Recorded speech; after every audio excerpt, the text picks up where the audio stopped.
Skin care जेव्हा आपण करतो किंवा स्किनमध्ये फेशियलला जेव्हा तुम्ही फेशियल रूममध्ये येता त्यावेळेस तुमच्याकडे सर्वप्रथम तुमचं स्वतःचं पण हायजीन पाहिजे.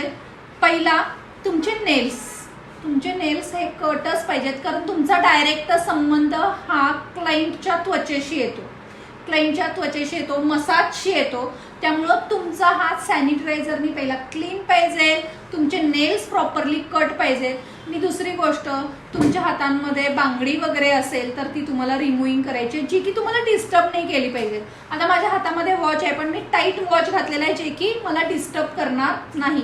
तुमच्या मसाजमध्ये डिस्टर्ब करेल असे कोणतेही तुम्ही ज्वेलरीज घालायच्या नाही. दुसरी गोष्ट, जेव्हा तुम्ही इलेक्ट्रिक गोष्टीबरोबर संबंधित असता त्यावेळेस आपल्याला क्लायंटची आणि स्वतःचीही तशी काळजी घ्यायची आहे. पण सगळ्यात महत्त्वाचं नेल्स.